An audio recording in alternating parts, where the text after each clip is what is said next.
오늘은 세 번째 숫자 3 혹은 셋이라고 하는 숫자를 함께 생각해 보겠습니다. 이 셋이라고 하는 숫자는 누구의 숫자라고 하느냐면은 하나님의 숫자다, 그렇게 이야기합니다. 그런데 그러면 사람의 숫자는 무엇일까요? 6입니다. 이 셋이라는 숫자 속에는 어떤 의미가 들어있느냐 하면은 완전이라는 의미가 들어있습니다. 하나님 하게 되면 우리는 완전하신 분 하는 것을 생각하게 되죠. 그 다음에 셋, 3이라는 숫자를 생각하면 부활을 떠올리게 됩니다. 예수님이 셋째 날에 부활하셨기 때문입니다. 또 3 하면은 떠오르는 것이 있는데 그것이 무엇이냐? 삼위일체를 떠올리게 됩니다. 성부, 성자, 성령 하나님, 이렇게 삼위일체를 떠올리게 됩니다. 3이라는 숫자를 생각하면은 완전이라는 숫자를 생각할 수 있는 게, 삼각형을 그리면 그 중에 한 변이라도 없으면 완전한 삼각형이 이루어질 수 없잖아요. 그것처럼 3이라는 숫자는 또 perfection, 완전이라는 의미도 담고 있습니다. 성경에서도 3이라는 이 숫자가 상당히 많이 나오고 있고요. 특별히 신약성경에 보면은 이 3과 관련된 내용이 상당히 많이 나와 있고, 자연 속에서도 우리는 그것을 또 많이 찾아볼 수 있습니다. 우선 성경적 의미를 볼 때에 신격이라고 하는 것은 하나님 되심, God had, 하나님 되심에, 우리가 하나님이라고 할 때 그 하나님 속에는 세 분들이 계신다. 그렇다고 해서 하나님이 세 분은 뭐예요? 아닙니다. 한 하나님인데 한 하나님 속에 세 person, three person, 세 위격이 계시다라고 하는 것입니다. 이게 영어로는 three persons 하니까 참 좋은데, 우리는 뭐 세 분들 하게 되니까 혹시 하나님이 세 분이 아니냐라고 할 수 있는 오해 소지가 참 많이 있는데, 세 위격이 계시다 이렇게 하면은 조금 좀 나을 것 같은 생각이 듭니다. 요한일서 5장 7절을 열어주십시오. 요한일서 5장 7절입니다. 요한일서 5장 7절에 보면 하늘에 증언하는 세 분이 계시니 곧 아버지와 말씀과 성령님이시라. 또 이 세 분은 하나이시니라. 영어에는 무슨 세 분이라는 말은 없습니다. There are three라고 하는 셋이 있다라는 말이 나와 있는데, 이 아버지, 성부, 성자, 성령님이 인격이신 하나님이시기 때문에 그냥 셋이 있다라고 하는 것보다 세 분이 있다라고 하는 게 좀 더 좀 하나님, 성부, 성자 하나님에 대한 예우라는 측면에서 번역을 그렇게 했지만, 영어에는 무슨 세 분이니 그런 내용은 없습니다. 자, 그런데 잘 보십시오. 아버지 하면 성부 하나님 말하는 거잖아요. 그 다음에 말씀하면 누구 말하는 거예요? 성자 하나님, 예수 그리스도를 말씀하죠. 처음에 말씀이 계시니라. 그리고 그 말씀이 하나님과 함께 계셨으니 그 말씀이 곧 누구라고 그랬어요? 하나님이라고 했죠. 그 말씀이 육신이 되어 우리 가운데 거하신 분이 예수 그리스도이십니다. 그래서 말씀은 곧 누구라고요? 예수 그리스도.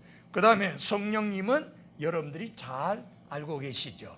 개역 성경에는 성령님이다 이렇게 번역된 적이 없어요. 그냥 성령이라 라고 했죠. 그러나 우리 흠정역 성경에는 성령님이라고 이렇게 번역을 했습니다. 예외적인 경우가 있는데 성령이라고만 한 경우도 있습니다. 근데 그 경우는 또 다른 의미 때문에 그렇게 했고, 보통의 경우에는 성령님이라 그렇게 했습니다. 저는 이 성령님이라고 하는 것을 참 잘했다고 생각하는 게, 너무나 많은 부흥사들이나 잘못된 목사들이 어떻게 가르치고 있느냐, 성령님을 한 인격이신 하나님으로 대하지 아니하고 마치 자기 주머니에 가지고 다니다가 원하는 사람에게 나눠줄 수 있는 물건처럼 취급하는 잘못된 부흥사들과 목사들이 너무 많이 있습니다. 예를 들어서 성령 줄까?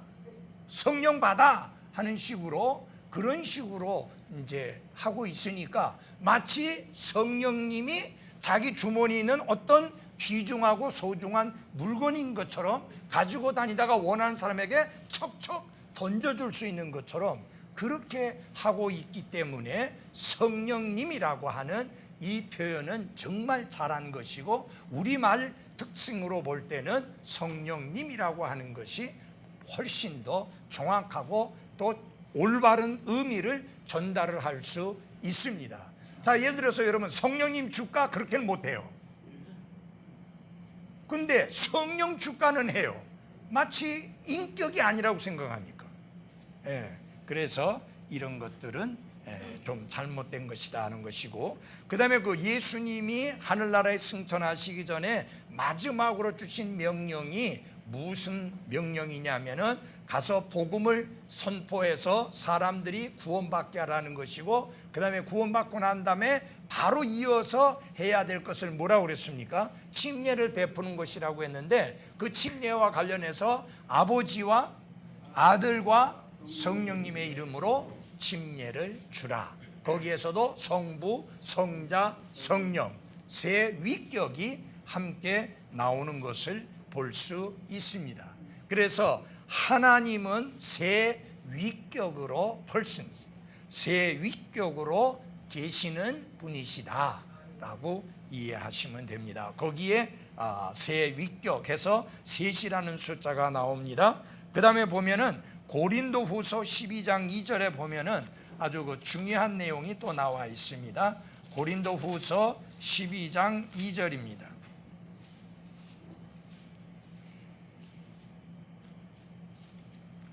내가 그리스도 안에 있는 한 사람을 알았는데 그 사람은 14여 년 전에 셋째 하늘로 채어 올라가느니라. 몸 안에 있었는지 내가 말할 수 없으며 몸 밖에 있었는지 내가 말할 수 없으나 하나님은 아시느니라. 거기 보면은 무엇이 나와요? 셋째 하늘이 나옵니다. 여러분, 하늘을 말을 할 때 셋째 하늘이라는 말씀을 여기서 한 것으로 봐서, 그러면 무슨 하늘도 있다는 말이에요? 둘째 하늘도 있다는 말이고 첫째 하늘도 있다는 말이고, 결국은 하늘이 하나가 아니고 셋이라는 그런 것을 알게 됩니다. 그래서 하늘을 우리가 생각을 해보면 첫째 하늘은 뭐냐? 비가 내리고 그리고 눈이 내리는 이 대기권의 하늘, 쉽게 잘 아시죠? 그 다음에는 우주라고 부르는 그 하늘, 그 다음에 그 우주 바깥에 거기가 셋째 하늘입니다. 그러면 여러분이 알다시피 우주가 얼마나 크고 넓은지 몇 백 광년을 가야 도착할 수 있는 그런 별들이 많이 있잖아요. 그것들을 다 지나서, 그 은하수의 세계를 다 지나서가 셋째 하늘입니다. 우리가 그 부르는 주일학교 찬양 중에 그런 찬양이 있잖아요. 저 높은 우주에 천국을 만들고, 그 다음에 뭐죠 가사가? 주 믿는 자들 오라 하시네. 그 저 높은 우주라고 그랬는데 사실은 그 높다는 말이 안 맞아요. Out of space예요. 우주 바깥에. 그러니까 그 우주를 벗어나야 셋째 하늘이다. 그 셋째 하늘이 어떤 곳입니까? 하나님께서 계시는 곳입니다. 자, 그러면은 여기 그 뒤에 보면은 어떤 말씀이 나오느냐 하면은 그 셋째 하늘을 가리켜서 뭐라고 말씀을 하느냐 하면은 4절을 보시면 그가 낙원으로 채어 올라가서 말할 수 없는 말들을 들었는데 그랬습니다. 뭐라고 불렀어요? 그 셋째 하늘을? 낙원이라고 불렀습니다. 예수님께서 십자가상에서 예수님을 구원자와 주님으로 받아들여서 예수님께서 구원해 주신 그에게 무슨 약속을 했습니까? 오늘 내가 나와 함께 어디 있으리라? 낙원에 있으리라. 그 말은 예수님과 함께 있게 된다는 말은 예수님이 아버지가 계시는 곳에 계시니까 셋째 하늘과 낙원이 똑같이 말하고 있으니까 그도 셋째 하늘로 이끌려 채어 올라가게 된다는 것을 말씀하고 있잖아요. 그래서 셋째 하늘은 곧 낙원이다 라고 하는 것을 알 수 있는데 여기서 사도 바울은 자신의 삶에서 그 누구도 경험하지 못했던 놀라운 경험을 했는데 그것을 자기 자신이 한 것으로 말을 하면 우쭐대고 뽐내고 의시되는 것 같아 가지고 사도 바울은 그렇게 직접적으로 표현하지 아니하고 제3자가 경험한 그의 경험으로 이렇게 이야기를 합니다. 내가 한 사람 알고 있는데 그 사람이 이런 놀라운 경험을 했다 이렇게 이야기합니다. 제가 지금 갑자기 이렇게 하늘에 올라갔다 온다 하늘에 올라갔다고 하는 그런 걸 뭐라고 말하죠? 갑자기 지금 생각이 안 나네요. 많이 이 용어를 많이 쓰는데 아니 승천 말고 슈거 아니고 내가 하늘에 갔다 왔다 하는 말 쓰면서 하는 게 입신. 입신했다는 것은 믿는 입신은 누가 들은 거 아니에요? 내가 볼 때 입신이라는 말을 쓴 것 같아요. 좌우간 문제는 뭐냐면 자기가 하늘나라 갔다 왔다는 사람이 있잖아요. 한동안 콜레이신가 하는 사람이 자기가 내가 본 천국 내가 본 지옥 해가지고 한국에 무지무지하게 팔렸고 그분이 와가지고 강의를 하면서 어마어마하게 많은 사람들이 막 듣고 난리가 났던 적이 있어요. 여러분 잘 보십시오. 그가 내가 본 천국이라고 말한 내용이요 성경이 말씀하고 있는 내용하고 너무 달라요. 그 다음에 그가 본 지옥이라고 한 것도 성경이 말씀하고 있는 지옥의 모습하고 너무 달라요. 새빨간 사기꾼이요 거짓말쟁입니다. 그런데 사도 바울은 실제로 그 경험을 한 사람입니다.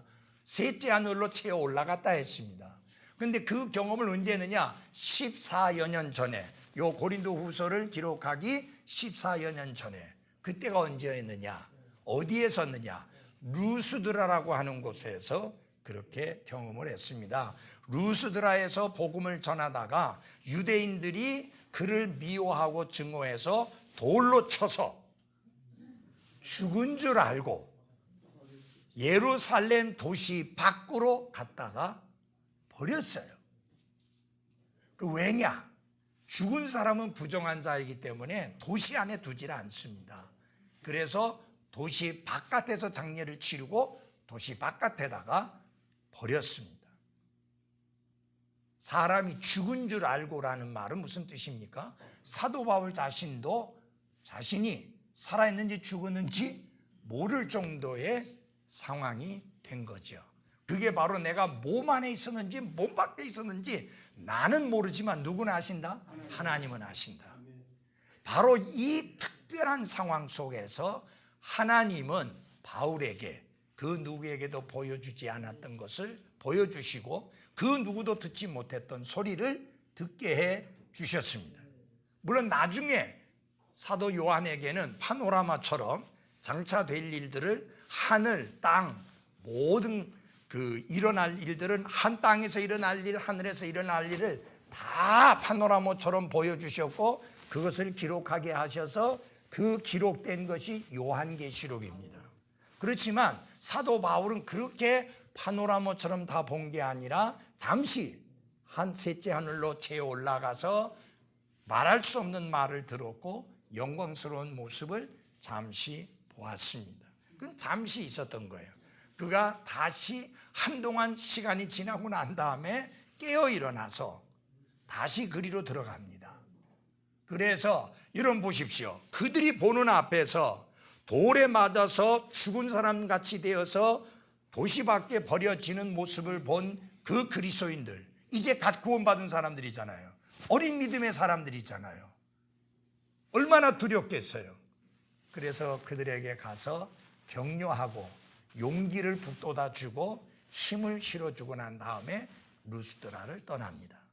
여러분, 참 이 모습을 보면서 대단한 하나님의 사람이다. 조금 전에 돌에 맞아서 죽을 지경이 됐는데 거기를 또 찾아갔다 그 말이에요. 그래서 어린 믿음의 형제 자매들을 격려하고 도전하고 떠나는 모습을 볼 수 있습니다. 하나님은 어디에 계시다고요? 셋째 하늘에 계십니다. 근데 소련의 우주인인 가가린이 지구 몇 바퀴 돌고 난 다음에 그때 그 소련의 최초 우주인인 가가린은요 지구 몇 바퀴밖에 못 돌았어요. 달나라까지 갔다 온 것도 아니에요. 그래 놓고 하는 말이 뭐라고 말합니까? 하나님도 천국도 안 보이더라. 그렇게 말을 합니다. 천국이 그렇게 가까이 있는 게 아니에요. 그래서 그것은 어리석고 미련한 사람의 소리일 수밖에 없습니다. 아직도요, 솔직히 말해서 아폴로 메토가 달나라에 착륙을 했는데 그것도 지금 사실이냐 아니냐, 지금 팩트냐 아니냐 하는 것 때문에 시끄러워요. 뭐 중국에서 뭐 지네들이 갔다 왔다고 해서 했는데 그것도 지금 믿을 수 없는 이런 그런 이야기들이에요. 그런데 달나라는 그래도 우리에게서 가까운 편이 있잖아요. 몇 억 광년 걸리는 데가 아니잖아요. 그래서 어쨌든 하나님은 셋째 하늘에 계시다. 그 다음에 그 천국에는 뭐뭐가 울려 퍼진다. 이사야서 6장 3절에 보면은 이사야 대언자가 본 모습입니다. 이사야서 6장 3절입니다.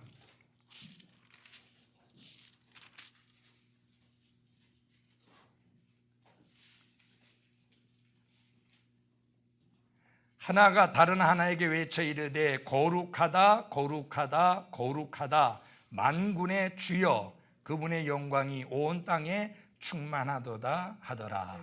이 우시야 왕이 죽던 해에 하나님께서 이 하늘의 영광스러운 모습을 이사야 대언자에게 보여주었습니다. 이 우시야 왕은 이사야 대언자하고 무척 가깝게 지냈던 왕이었고 이사야 대언자가 존경하던 왕이었고 또 상당히 신실한 왕이었습니다. 그가 죽자 굉장히 충격을 받았고 상처를 받았고 힘들어 있을 때 하나님께서 하늘의 영광스러운 모습을 잠시 휘장을 거두시고 보여주시면서 격려해 주셨습니다. 근데 이제 거기에 만군의 주 하나님을 찬양하는 천사들의 찬양이 들리는데 거룩하다 거룩하다 두 번만 하지 않고 한 번만 하지 않고 세 번을 했습니다. 그렇죠? 그러니까 결국은 뭐예요? 성부 하나님께 거룩하다, 성자 하나님께 거룩하다, 성령 하나님께 거룩하다. 그래서 이렇게 거룩하다 거룩하다 거룩하다, 이게 무슨 6번도 아니고 4번도 아니고 5번도 아니고 3번인 것에 의미가 있는데 이게 여기서만으로 끝나는 게 아니라 요한계시록에 보면 또 반복되고 있는데요. 요한계시록 4장 8절에 보면은 이렇게 말씀을 하고 있습니다. 요한계시록 4장 8절. 네 짐승이 저마다 자기 둘레에 6날개를 가졌고 그것들의 안쪽에는 눈들이 가득하더라. 그것들이 밤낮 쉬지 않고 이르기를 같이 시작. 거룩하다 거룩하다 거룩하다 주 하나님 전능자여. 결국은 이 거룩하다 거룩하다 거룩하다는 이 찬양을 3번 이렇게 울려 퍼지게 하면서 결국은 삼위일체 하나님을 향한 찬양을 드러내 보인 것으로서 우리가 이해할 수 있습니다. 3번이 그렇게 울려 퍼집니다. 그 다음에 예수님을 말씀하면서 예수님이 어떤 분이시냐를 말씀하면서 이렇게 말씀합니다. 1장 4절에 보면은 지금도 계시고 전에도 계셨고 앞으로 어떻게 오실 분이다. 지금도 계시고 전에도 계셨고 앞으로 오실 분이다. 그러니까 과거에도 현재도 계시고 과거에도 계셨고 미래도 계실 분이다. 그 시제로 볼 때는 과거, 현재, 미래 이 세 가지 시제를 들어서 말씀합니다.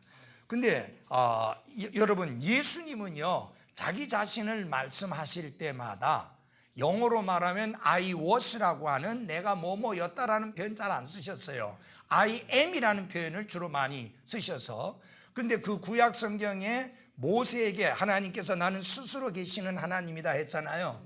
그때 그 내용이 뭐냐면 영어로는 I am that I am이에요. 그러니까 하나님은 항상 현재시다 그 말이에요. 그 말은 영원하다는 뜻이에요. 영원하신 분만이 항상 현재인 분이에요.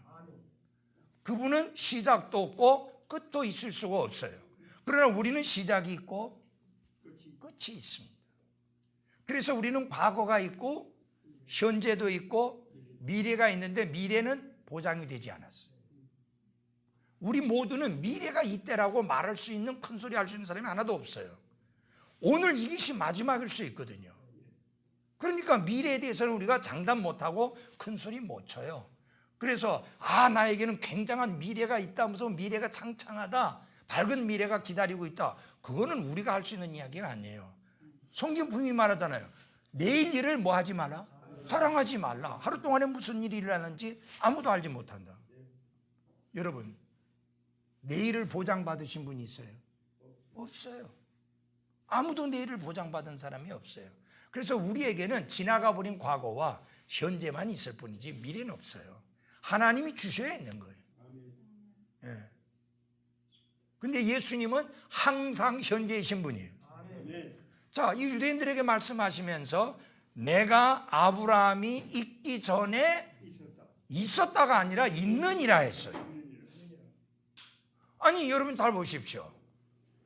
제가 여러분들에게 이야기를 한다면 어떻게 이야기해야 돼요? 내가 김서방보다 김영수 형제보다 먼저 있었다 해야지 맞죠? 내가 먼저 있느니라 하면 안 맞잖아요. 맞아요? 근데 예수님은 문법적으로도 안 맞게 내가 아브라함보다 먼저 있느니라 했어요. 그 말은 무슨 말이냐? 예수님은 하나님이라는 뜻이에요. 아브라함을 이 땅에 있게 하신 하나님이다. 예수님은 항상 현재이신 분이다. 곧 그분은 하나님이시다. 그런 뜻이에요. 자, 그 보시겠습니다. 그래서 예수님은 지금도 계시고 전에도 계셨고 앞으로 오실 분이라고 이렇게 말씀을 하셨습니다. 그 다음에 주 예수 그리스도께서 3번 무엇을 받으셨어요? 시험을 받으셨는데 우리 한번 찾아보겠습니다. 마태복음 4장에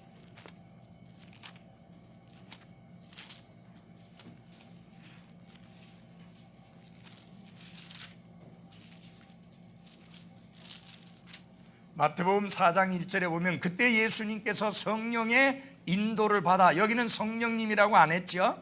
성령의 인도를 받아 마귀에게 시험을 받으러 광야로 들어가사 밤낮으로 40일 동안 금식하시고 그 뒤에 줄이시니라. 이게 우리하고 좀 달라요. 40일 동안 금식하고 난 다음에 그 뒤에 줄이셨다. 그렇게 나와 있잖아요. 우리는 첫날부터 배고프죠. 네. 근데 그 시험이 3가지죠. 이 3가지 시험이 우리가 어떻게 표현을 하느냐 하면은 육신의 정욕에 관한 시험이요, 안목의 정욕에 관한 시험이요, 이생의 자랑에 관한 시험입니다. 그런데 요한일서에는 육신의 정욕, 안목의 정욕, 이생의 자랑 이렇게 3가지가 요래 차례대로 나와 있는데 예수님이 시험 받으신 것은 그 순서가 아니에요. 먼저 첫 번째 받으신 시험이 뭡니까? 돌을 떡으로 만들라. 자, 이 사탄이 이야기합니다. 이 돌을 떡으로 만들어라. 아니, 빵으로 만들어라. 자, 그럼 한번 보십시오. 자, 지금 너무나 많은 사람들이 당신을 지켜보고 있는데 당신이 만약 이 돌덩어리를 가지고 빵을 만든다고 하면 모든 사람이 다 당신을 하나님의 아들로 믿고 따를 것이 아니냐라고 시험을 한 겁니다. 그것이 무엇과 관련된 시험이에요? 육신의 정욕과 관련된 시험입니다. 여러분, 우리 말도 그런 말이 있잖아요. 금강산도 뭐라고? 식후경이다. 그래서 굉장히 이 육신의 필요를 채우는 것을 아주 중요하게 여기고 강조하는 그 경우가 많은데, 예수님이 처음 받은 것이 육신의 정욕에 관한 시험입니다.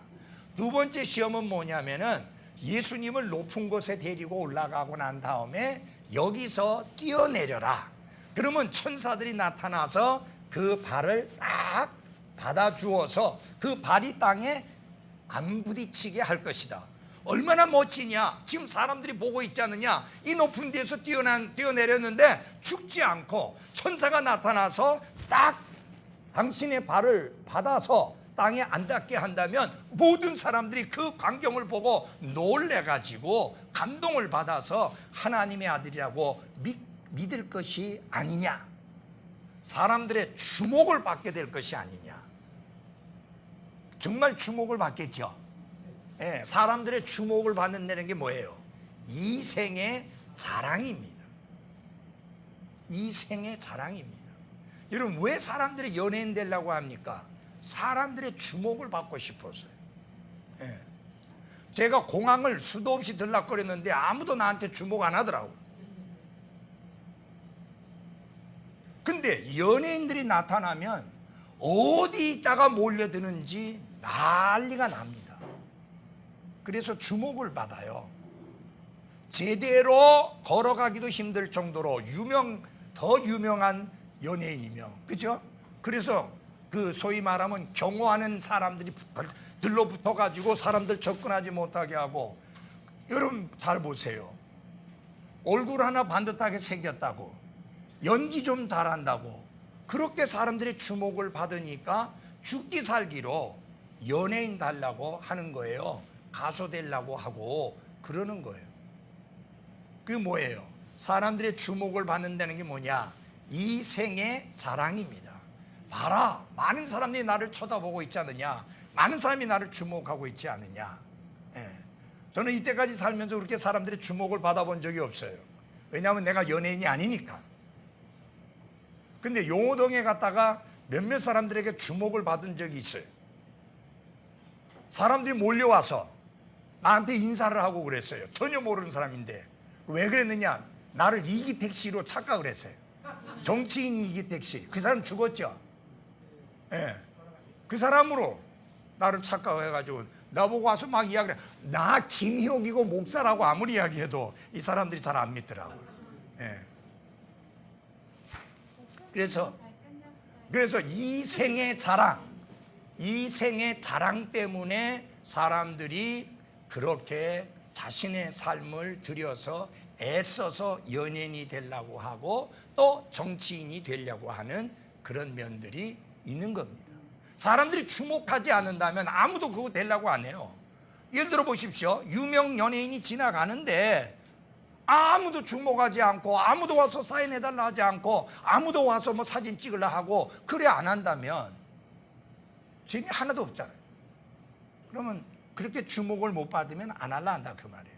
그 예수님이 여러분 그 높은 꼭대기에서 딱 떨어지는데 천사가 싹 나타나더니 그 발을 딱 받아가지고 살못이 땅에 딱 내려놓는다면 얼마나 많은 사람의 주목을 받겠어요. 사탄이 그걸 이야기한 거죠. 그 다음에 보면은 그것도 안 되니까 세 번째가 뭡니까? 천하만국의 영광을 다 보여주면서 나한테 엎드려 절하면 이 모든 것을 네게 주겠다. 마치 자기 것처럼. 예. 여러분 이 땅에 사는 사람들 중에서 착각하고 있는 사람들이 많이 있어요. 그들은 자신들이 가지고 있는 것들이 정말 자기 것이라고 생각해요. 자기 것이 아니에요. 하나님의 것이에요. 그들은 단지 잠시 관리하고 있는 관리인일 뿐입니다. 모든 것의 주인은 하나님이십니다. 하나님 분명하죠. 하늘도 내 것이요 땅도 내 것이요 금과 은도 다 내 것이요 이 땅에 있는 모든 것이 하나님의 것이라고 하나님이 분명히 밝히셨습니다. 우리는 그걸 믿는 사람들입니다. 그래서 우리가 총지인 것을 믿는 사람들입니다. 그러니까 눈에 보이는 곳에 현혹되어야 될 필요가 없죠. 그러나 우리 그 사자성어에도 있잖아요. 견물생심이라고. 보면 욕심 생기는 게 인간의 특징이에요. 그게 뭐예요? 안목의 정욕이에요. 예, 보면 욕심 가지게 되잖아요. 그래서 여러분들이 마트나 백화점을 자주 가시게 되면 과소비하게 됩니다. 보게 되면 사고 싶게 되고 내 능력 상관없이 그거 되면서 사게 되는 거예요. 그 다음에 내가 배가 고파 있을 때 마트나 백화점 가면 안 돼요. 필요 없는 거 막 사 제껴요. 근데 배가 잔뜩 부른 상태에 가면 그런 것들이 안 땡겨요. 먹는 거 아니라도 잘 안 사요. 그래서 어쨌든 간에 안목의 종료, 눈으로 보는 것을 통해서 들어오는 시험이 상당히 큽니다. 어떤 목사님 사모님이 밖에만 나갔다 오면 옷을 사갖고 오는 거예요. 형편도 안 되는데. 그래서 목사님이 그만 좀 사라고, 왜 그렇게 옷을 자꾸만 사느냐, 너무 예뻐갖고 그냥 지나칠 수가 없어서 내 좀 사줘 내 좀 사줘 라고 하는 것 같아서 사갖고 온다는 거예요. 그래서 목사님이 그랬어요. 자, 이번에는 다음에 가거든 사탄아 내 뒤로 물러가라 그렇게 말하라고 했어요. 알았다고. 근데 그 다음에 또 사갖고 왔어요. 아니 또 왜 사갖고 왔느냐고. 사탄아 내 뒤로 물러가라고 이야기 안 했냐고. 이야기했다고. 근데 왜 사왔느냐. 그러니까 뒤도 예쁘다 하더래요. 뒤로 물러가라는데 뒤태도 예쁘다 하더래요. 그래서 샀다는 거예요. 우스운 이야기지만 그만큼 우리 모두가 어떤 눈의 안목의 정욕을 통한 시험에 약하다라고 하는 것입니다. 자, 그런데 여러분 잘 보십시오. 이 모든 시험을 예수님께서 다 이기셨죠. 근데 여러분이 알다시피 인류의 조상인 아담과 이브는 이 세 가지 시험에 다 넘어지고 실패했습니다. 그런데 여러분 잘 보세요. 예수님이 이 시험을 물리치시고 승리하셨는데 하나님의 아들로서 이 시험을 물리치고 승리하셨을까요? 아니에요. 그분이 하나님의 아들의 권능으로서 이 세 가지 유혹과 시험을 물리치셨다면 우리는 희망이 없어요. 우리는 이게 별 의미가 없어요. 아니 하나님의 아들로서의 권능은 곧 하나님과 같은 권능을 가지신 분인데 그런 분이니까 당연히 이런 시험은 이기지. 우리는 뭐 연약한 인간인데 어떻게 이런 유혹을 시험을 이길 수 있느냐.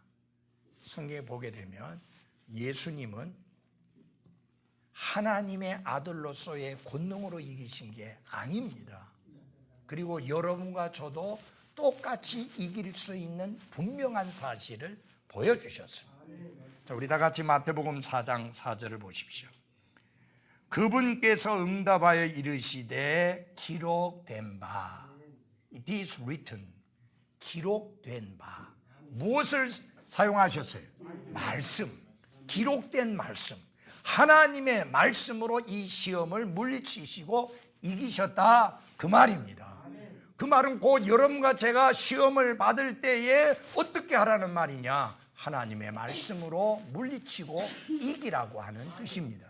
그 다음에 또 보십시오. 4장 7절에 보면은 예수님께서 그에게 이르시되 또 뭐예요? 기록된 바. 또 그렇게 말씀을 하십니다. 또 그 10절에도 보면은 기록된 바 너는 주 네 하나님께 경배하고 오직 그분만을 섬길지니라. 세 번 다 예수님은 기록된 바 하시면서 말씀을 인용하셨습니다. 말씀으로 물리치셨습니다. 그리고 여러분과 제가 시험을 당할 때에 말씀으로 물리쳐 승리해야 될 것을 분명하게 보여주신 것입니다. 그래서 하나님의 말씀만이 우리로 하여금 승리하게 하는 힘이다. 우리 시편 119편을 열어주십시오. 시편 119편. 시편 119편 9절입니다. 우리 9절 말씀 우리 다 같이 한 목소리 읽어볼까요? 시편 119편 9절 같이 읽겠습니다. 시작. 정년이 주의 말씀에 따라 자기 길을 조심함으로 하리이다. 청년이 많은 유혹과 시험을 받습니다. 그런데 그 청년이 자신의 삶을, 자기의 길을, 여기에 길은 삶, 행동, 생활을 의미하는 것인데 어떻게 자신의 생활을 깨끗게 하고 어떻게 자신의 행동을 깨끗게 하고 어떻게 자신의 처신을 깨끗게 할 수 있느냐. 깨끗이 한다는 말은 죄로부터 멀리 떨어져서 거룩하게 구별된 삶을 살 수 있느냐. 주의 말씀을 따라. 말씀밖에 없다는 거예요. 그 다음에 11절 같이 읽겠습니다. 시작. 내가 주께 죄를 짓지 아니하려고 주의 말씀을 내 마음속에 숨겼나이다. 아멘. 주께 죄를 짓지 않는 방법이 무엇이냐? 시험에 넘어가 죄를 짓지 않는 방법이 무엇이냐? 주의 말씀을 내 마음속에 어떻게 하는 거예요? 숨기는 것이다 라고 이렇게 말씀을 했습니다. 그래서 여러분 잘 보십시오. 내 마음속에 하나님의 말씀을 많이 담아두면 필요한 때에 그 말씀이 생각나서 그 말씀의 능력으로 이기고 승리하게 됩니다. 이런 유혹받을 때 가만히 있어 내 성경 좀 들고 올게요. 그렇게 될 수 없잖아요. 맞아요? 그때 여러분의 마음속에 숨겨둔 말씀들이 많이 있으면 그 숨겨둔 말씀이 떠올라서 그 말씀으로 인하여 시험을 이기고 승리할 수 있는 겁니다. 이 영어에 그런 말이 있어요. 개베지 인 개베지 아웃이라는 게 있어요. 쓰레기 집어넣으면 쓰레기 나온다. 사람은 그 마음속에 가득한 것을 입으로 말한다. 하나님의 말씀이 내 마음속에 가득하면 입을 벌려 말하게 될 때 하나님의 말씀이 나오는 거예요. 근데 마음속에 하나님의 말씀이 가득 들어있지 않으면 하나님의 말씀이 나올 수 없습니다. 이 컴퓨터라고 하는 것이 있잖아요. 컴퓨터에 하드라고 하는 게 있습니다. 저장 장치예요. 거기에 우리가 많은 정보들을 갖다 집어넣습니다. 창고와 같아요. 창고 안에 많은 것들을 집어넣어 놨습니다. 그러면은 이제 어떻게 해야 돼요? 거기 있는 것을 끄집어내야 되잖아요. 맞아요? 끄집어내야 돼요. 그래서 CPU가 좋으면 빨리빨리 돌아가지고 빨리빨리 꺼내주는데 그렇지 않으면 이놈의 거 찾아낸다고 그래갖고 소위 말하면 버벅거리는 거예요. 얼마 전에 제 컴퓨터가 한 8년 됐기 때문에 그 하드만 있는데 SSD를 달았어요. 요새 팽팽 돌아요. 그냥 뭐 끄집어내려면 버떡버떡 끄집어내. 인터넷도 팽팽팽팽 돌아. 우리 집에 기가 인터넷이 들어왔는데 속도가 기가인 1기. 그러는데 기가는 고사하고 여기 우리 교회에서 사무실에 있는 것은 기가도 아닌데 그게 훨씬 더 빨랐는데 지금은 팽팽 돌아요. 그거 하고 나니까. 그래서 여러분 사실은 여러분 나이가 들면 머리가 나빠지는 게 아니에요. 똑같아요. 근데 뭐가 문제냐? 이놈의 창고 안에 드는 게 많아. 그거 끄집어내는데 버벅거리는 거예요. 안에 들은 게 많으니까 오랜 세월 살면서 안에 들은 게 많은데 그거를 끄집어내려고 하는데 CPU는 안 바뀌니까 그냥 계속 버벅거리는 거예요. 여러분 컴퓨터는 CPU 바꾸고 뭐 이렇게 해서 뭘 성능을 이렇게 중앙 정보 처리 장치죠. CPU가 맞아요? 맞죠? 그게 중앙 정보 처리 장치인데 이게 중앙에서 정보 처리를 잘 해주면 빨리빨리 튀어나오는데 이게 안 되니까 버벅거리기만 하고 안 되잖아요. 이게 나이가 들어가면서 이런 것도 좀 바꿀 수 있으면 좋겠는데 안 바뀌거든요. 바꿀 수 없거든요. 그러니까 느린 거예요. 그래서 제가 전에는 사람 이름 한번 들으면 10년 후에 만나도 그 이름 바로 이야기했거든요. 지금은 안 돼요. 몇 번 들어도 또 물어요. 우리 성경이하고 결혼할 사람 임기현? 드디어 외웠네. 서현수 모친이 연세가 얼마인지 오늘도 물었어요.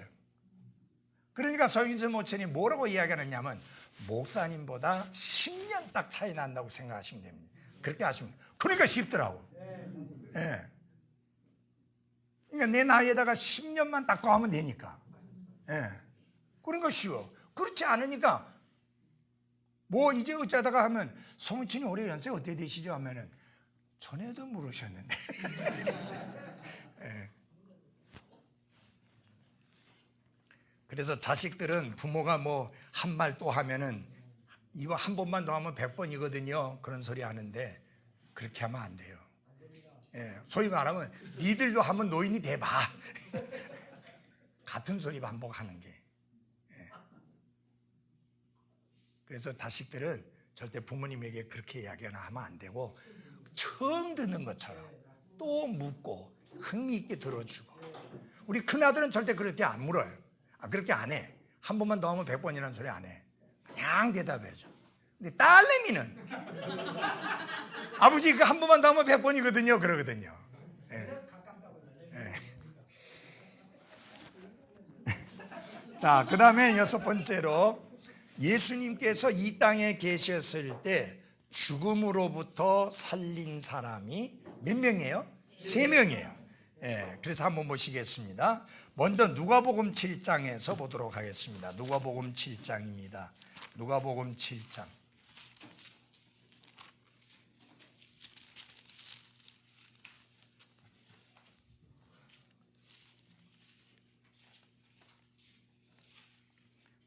누가복음 7장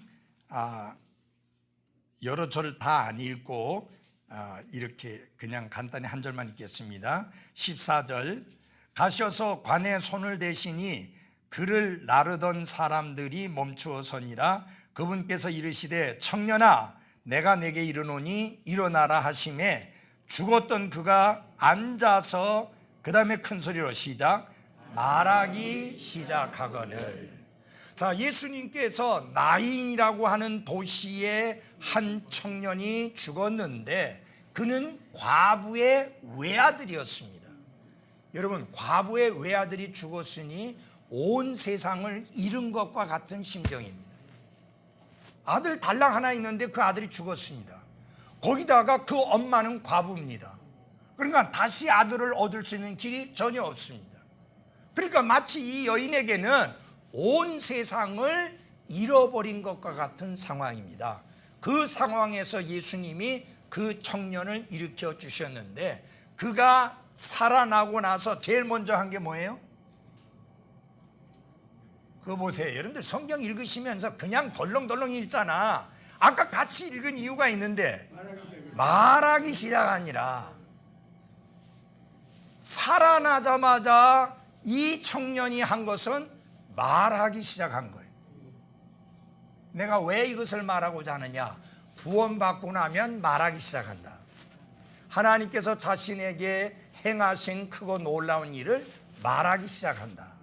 하나님께서 나를 구원해 주셨다고, 하나님께서 내게 영원한 생명을 주셨다고, 하나님께서 나에게 하늘의 소망을 주셨다고 말을 하기 시작한다. 그래서 정말 그 안에 놀랍고 큰 구원의 역사가 이루어졌으면 그는 말하지 않고는 견딜 수가 없습니다. 여러분이 아시죠? 예수님께서 나면서부터 소경이었던 눈먼 자였던 사람의 눈을 뜨게 해줬잖아요. 아시겠어요? 그때 그가 뭐라고 이야기합니까? 이 유대교 지도자들이 예수님을 저주하도록 충동을 합니다. 그러면서 그분 예수님이 죄인이라고 이야기합니다. 그러니까 그가 뭐라고 대답하느냐? 아버지는요 말을 안 하려고 했잖아요. 아들이 다 컸으니까 아들한테 물어. 네 아들 어떻게 낳았냐 하니까 예수님이 고쳐줬다고 하면 출교당할 거니까 말을 못하고 뭘 하느냐? 아들이 다 컸으니 아들에게 가서 물으시오.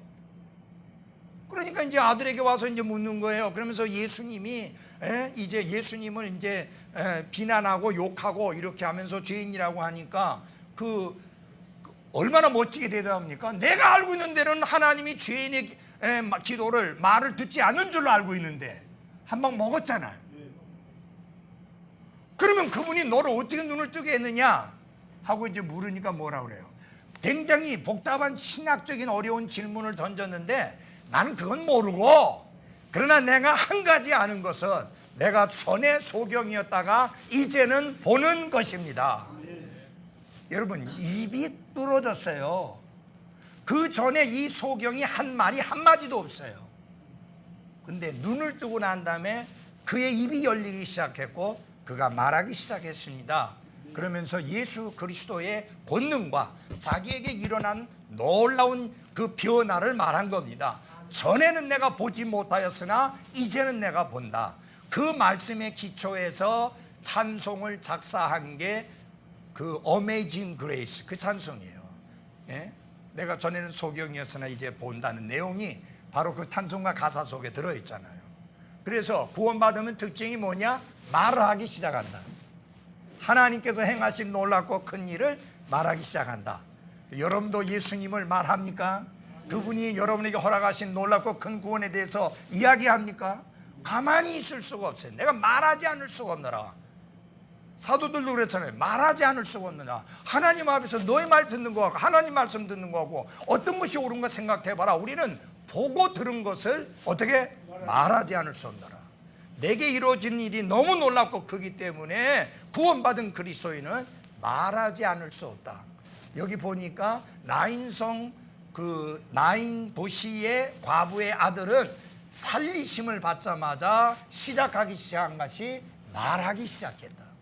정말 하나님이 여러분에게 그 놀라운 구원의 역사를 이루셨다면 나가서 말하기 시작해야 합니다. 여러분, 사마리아 여인이 예수님을 통해서 변화되고 난 다음에 제일 먼저 한 게 뭐예요? 말한 거예요. 동네에 가서 말했잖아요. 사람들에게 말했잖아요. 그러니까 그 사람들이 예수님을 보러 달려왔잖아요. 그래서 우린 말해야 됩니다. 입을 다물고 있으면 안 됩니다. 침묵을 지키고 있으면 안 됩니다. 입을 벌려 말해야 됩니다. 그 다음에 두 번째 예수님이 살리신 사람을 한번 봅시다. 두 번째 살리신 사람은 마가복음 5장에 나옵니다. 누굽니까? 야이로라고 하는 사람의 딸인데,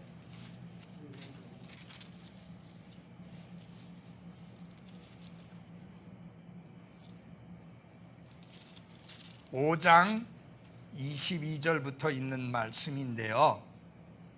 거기 보면은 어디서 볼까요? 아니, 5장 42절. 예, 보십시오. 즉시 소녀가 일어나서 그 다음에 뭐 했어요? 걸으니. 이는 그녀가 뭐라 그랬어요? 12살이었기 때문이라. 자, 이 야이로라고 하는 사람의 딸은 다시 살리심을 받자마자 제일 먼저 보인 반응이 뭐냐? 일어나서 걸었다 그랬습니다. 여러분, 이 걸었다고 하는 것은 행동을 말하는 것이요, 삶을 말하는 것입니다. 그는 자신이 죽었다가 산 자임을 사람들에게 보이기 위해서 걸어 다님으로 말미암아 그 행동을 통해서 그가 죽은 자로부터 살아난 것을 분명하게 보였습니다. 여러분이 에베소서를 읽어보시게 되면 압니다. 1장에서 3장까지의 내용은 우리가 예수 그리스도 안에서 그분으로 말미암아 다시 살리심을 받은 사람이다 라고 하는 것을 말씀합니다. 그리고 4장 1절에 보면은 걸으라고 하는 말씀이 나옵니다.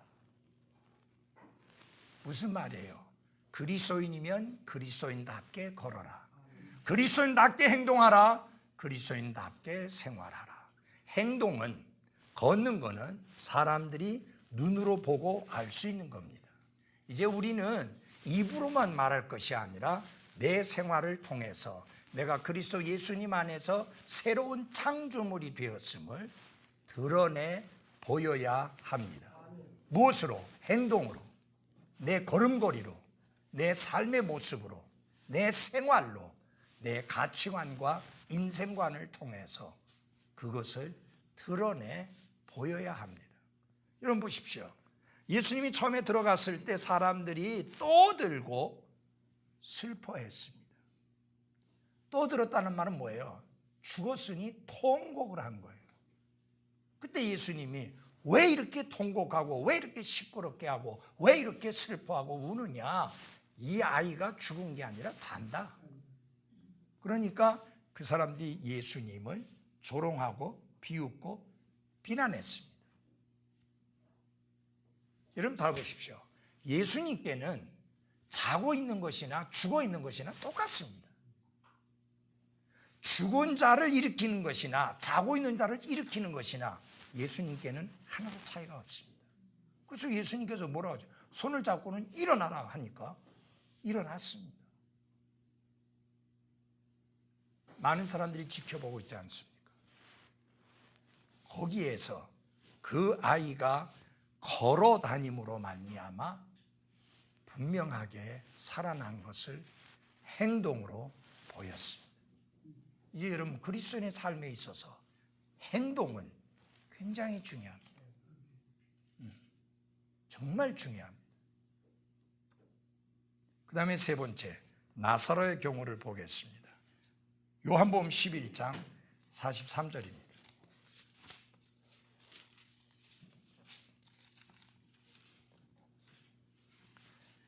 요한복음 11장 43절.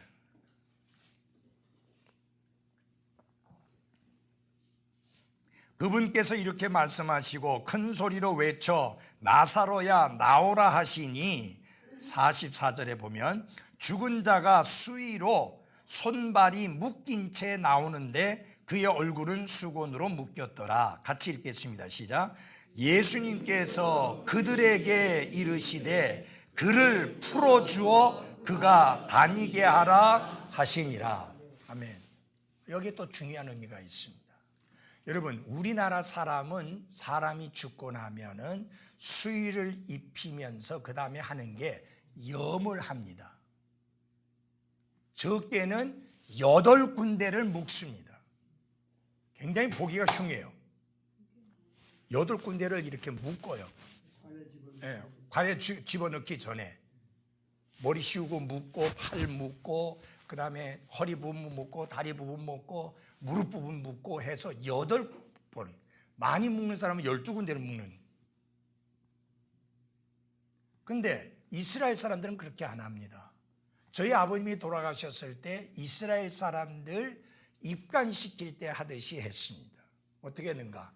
천을 사와가지고 아버님이 평소에 입던 옷 중에서 제일 깨끗한 것을 안에 깨끗한 면옷을 입히고 그 다음에는 밖에를 천으로 이렇게 둘둘둘둘둘둘 감았습니다. 이스라엘 사람들이 그렇게 했어요. 내가 그 사람들 흉내낸다고 하는 게 아니라 그게 돈도 싸게 들고 쉬우니까 우리가 할 수 있는 거니까. 그렇지 않으면 염하는 사람 불러야 되거든요. 그때는 여러분 염하는 사람 불러서 할 수 있을 만큼 돈도 없고 능력도 없고 우리가 다 처리했으니까요. 그래서 그렇게 했습니다. 자, 이런 상황 속에서 지금 예수님이 죽은 뒤 나흘이 된 나사로 살리니까 지금 나사로가 이렇게 나오는 겁니다. 묶어 있으니까. 근데 여러분 여기서 중요한 게 예수님이 그를 풀어주신 게 아니라 살리기만 하시고 그를 풀어놓아 다니게 하라고 하는, 풀어놓아서 그가 걸어 다니게 할 수 있는 것은 누구에게 맡겼느냐? 그 주위에 있던 사람들에게 맡기셨어요. 여러분 잘 들으십시오. 한 사람이 예수 믿고 구원받아서 거듭났지만 그는 아직까지 옛 생활 속에 매여 있는 것들이 많이 있습니다. 먼저 구원받은 그리스도인들이 해야 할 일이 뭐냐? 교제를 통해서 그것을 풀어주어서 그리스도 안에 있는 자유를 온전히 누릴 수 있도록 도와줘야 하는 것입니다. 그건 예수님이 하시는 게 아니잖아요. 그 곁에 있는 사람들에게 풀어놓아 다니게 하라 그랬어요. 풀어주어 다니게 하라. 우리가 해야 되는 일이. 그래서 그 사람들이 여러 가지 것에 얽매일 수 있기 때문에 해줘야 됩니다. 제가 한 번은 대구 있을 때 한 아주머니가 부인이 구원받았습니다. 이제 신방을 갔어요.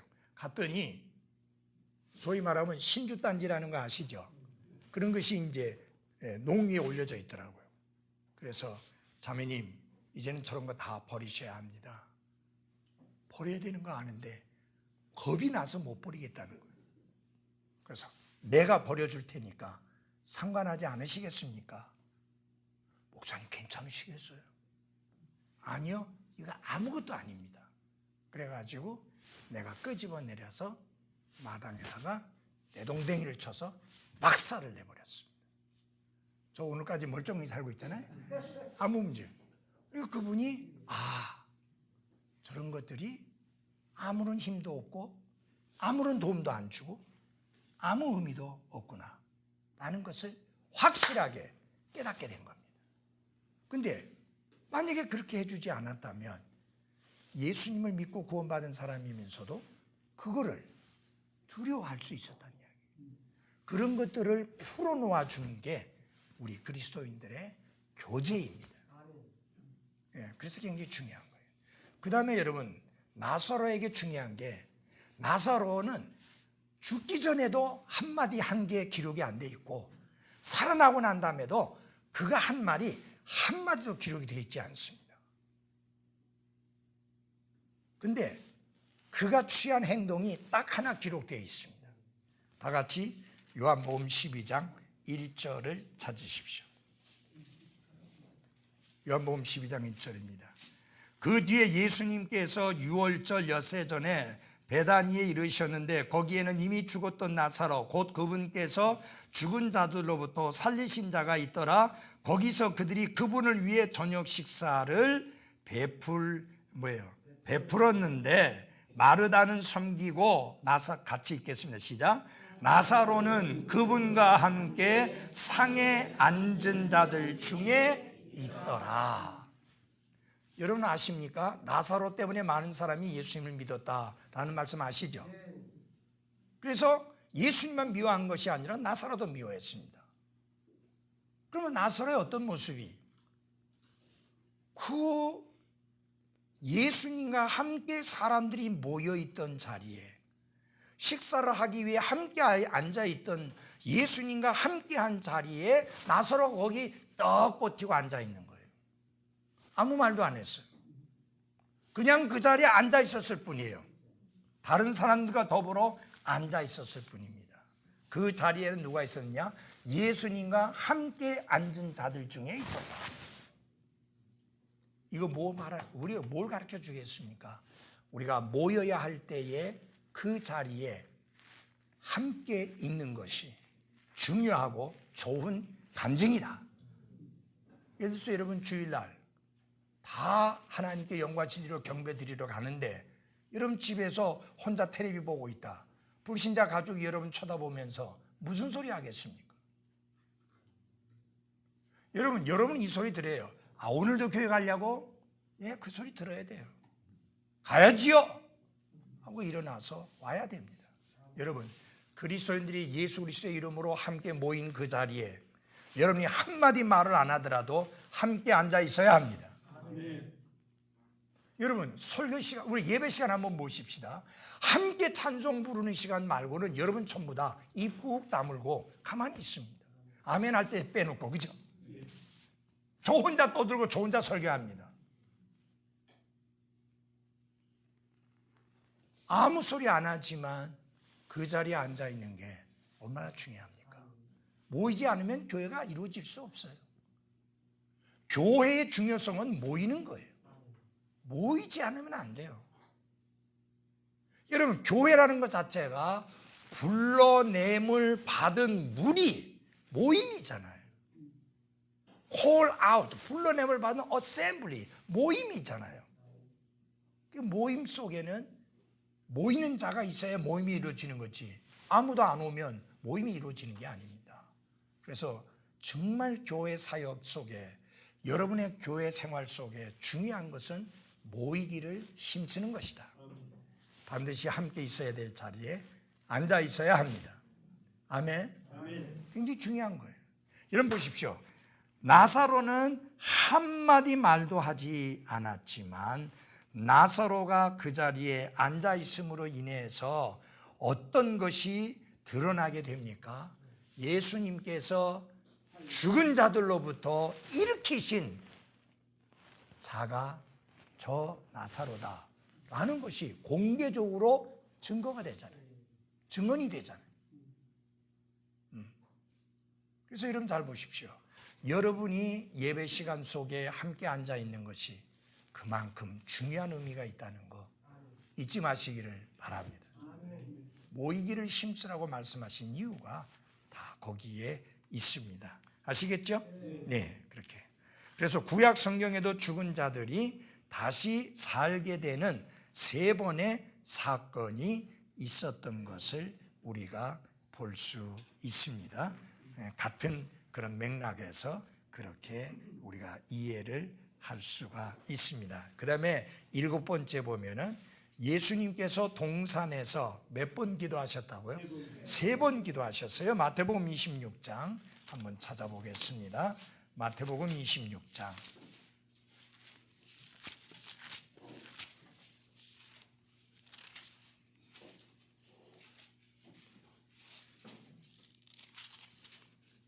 예, 마태복음 26장 44절이죠. 예. 또 그분께서 그들을 떠나 다시 나가서 어떻게 3번째 같은 말씀들로 기도하시고, 예수님이 같은 말씀들로 3번 기도하셨습니다. 그러니까 이 3번이라는 게 상당히 중요한 의미를 가지고 있는데, 그 다음에 중요한 건 뭐냐면 그리스도께서 베드로에 의하여 몇 번? 3번 부인당하셨습니다. 자, 그러면 마태복음 26장 34절을 열어주십시오. 예수님께서 그에게 이르시되 진실로 내가 내게 이르노니 이 밤에 수탉이 울기 전에 네가 3번 나를 뭐하리라? 부인하리라. 여기 수탉이라고 나왔잖아요. 개역 성경에는 닭이 울기 전에는 수탉이라는 말이 없어요. 여러분 잘 들어주세요. 수탉만 아침에 웁니다.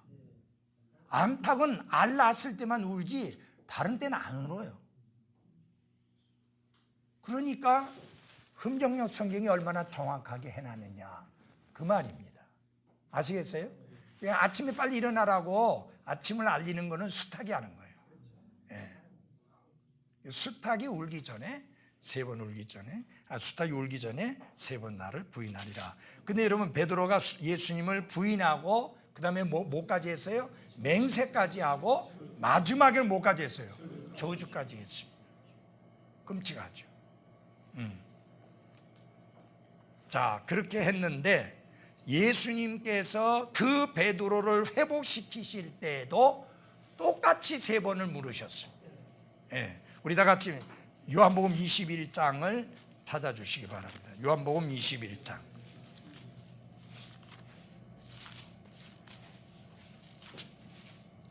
요한복음 21장 15절입니다.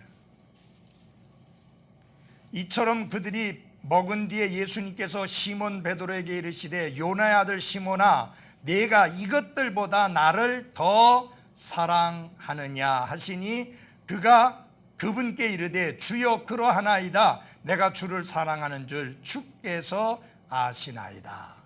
자, 여기에서 예수님이 개역 성경에 뭐라고 말했냐면 이 사람들보다 나를 더 사랑하느냐 해갖고 사람들이라고 했어요. 근데 그게 맞지 않아요. 이것들이라는 건 뭐예요? 고기들이에요. 그럼 왜 이것을 말씀하시냐? 여러분 요한복음 21장 그 2절에 3절에 보면 시몬 베드로가 그들에게 나는 고기 잡으러 가노라. 다시 고기 잡는 자리로 돌아가겠다고 해서 돌아갔는데 하나도 못 잡았을 때 예수님께서 나타나셔서 말씀하심으로 고기를 많이 잡았잖아요. 그래서 예수님이 이것들보다 나를 더 사랑하느냐 라고 물었고요. 여러분 예수님이 베드로 보고 뭐라고 불렀어요? 요나의 아들 시몬이라 했어요. 이거 언제 이름이에요? 예수님을 만나서 예수님께서 새로운 이름을 주시기 이전의 이름이에요. 예수님이 새로 이름을 준 이름은 뭐예요? 베드로예요. 개방. 근데 그 전에 이름은 시몬이에요. 자, 예수님이 좋은 이름을 주셨는데 그 이름에 합당하게 행동하지 않으니까 예수님께서 그 이름 말고 예전의 이름으로 부르시면서 내가 이것들보다 나를 더 사랑하느냐.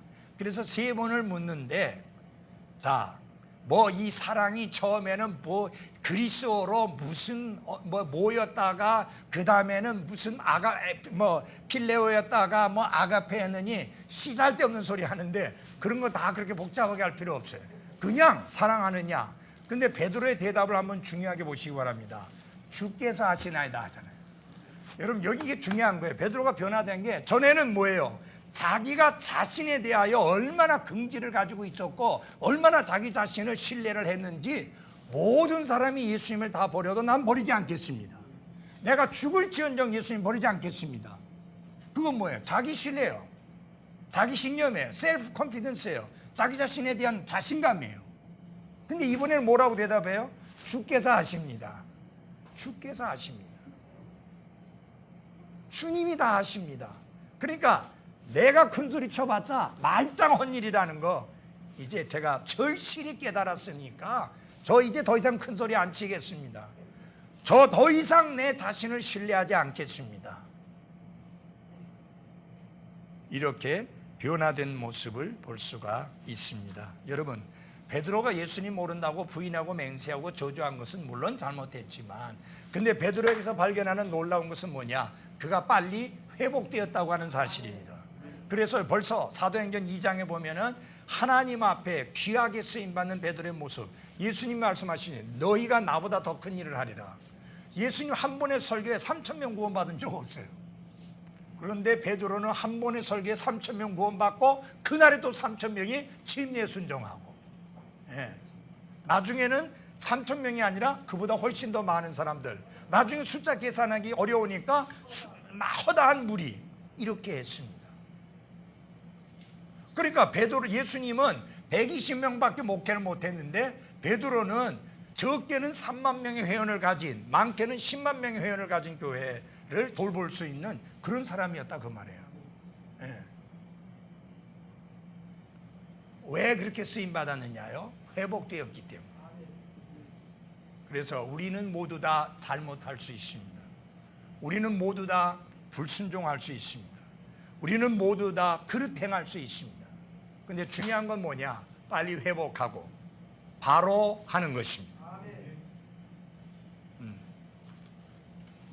자, 그다음 보겠습니다. 주 예수 그리스도께서 몇 시에 십자가에 못 박히셨어요? 3시에.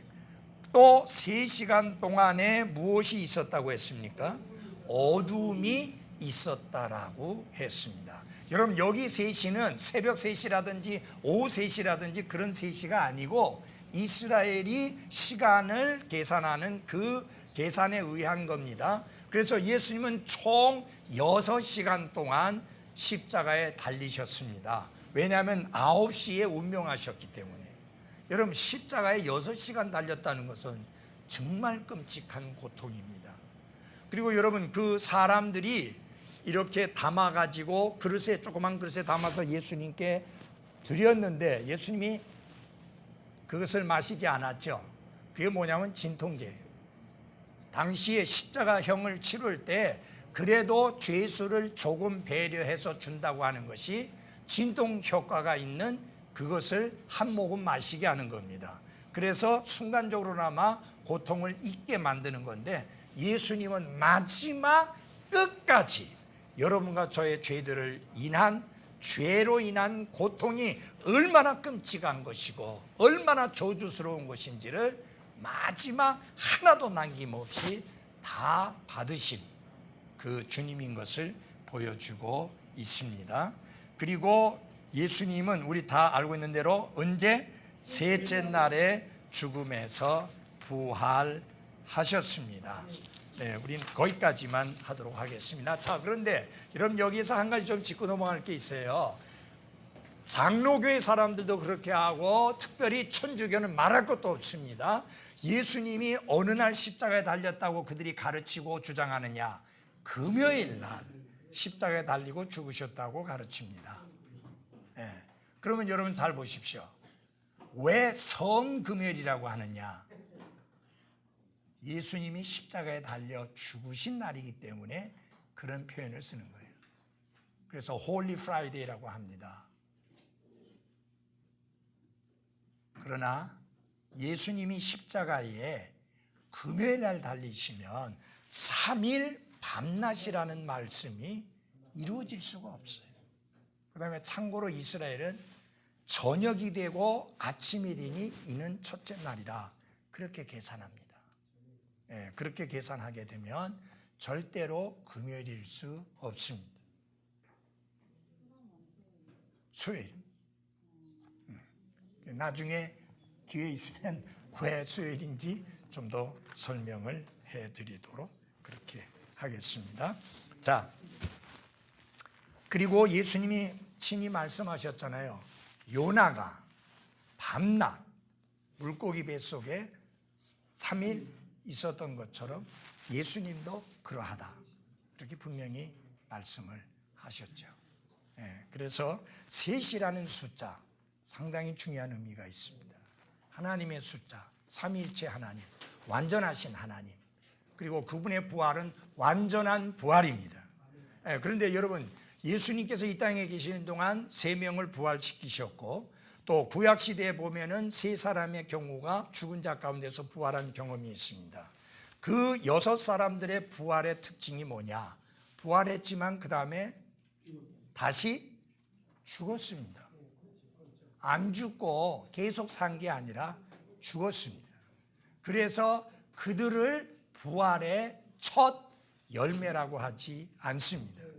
예수님은 부활하셨고 다시 죽지 않으셨기 때문에 부활의 첫 열매가 맞습니다. 그래서 그렇게 말씀을 하고 있는 것입니다. 자, 성경의 셋이라는 숫자가 굉장히 중요하죠. 여러분과 저의 삶 속에서도 셋이라는 숫자가 굉장히 중요합니다. 다음 주에 배우겠지만 우리 인간은 몸과 혼과 영으로 구성되어진 존재입니다. 그래서 하나님이 원하시는 것은 주 예수님이 다시 오실 때에 영도 혼도 육도 깨끗이 보존되어 주님을 뵐 수 있기를 원하고 있는 것입니다. 그래서 우리가 한 온전한 인간으로서 이 땅에서 삶을 살면서 모든 영과 혼과 육을 통해 하나님께 영광을 돌리는 삶을 살아가야 합니다. 그 가운데 뭐 이게 중요하고 저건 안 중요하고 할 수 없는 게 3가지 요소를 통해서 한 인간이 구성되기 때문에 똑같이 중요하게 보아야 할 것입니다. 기도하겠습니다.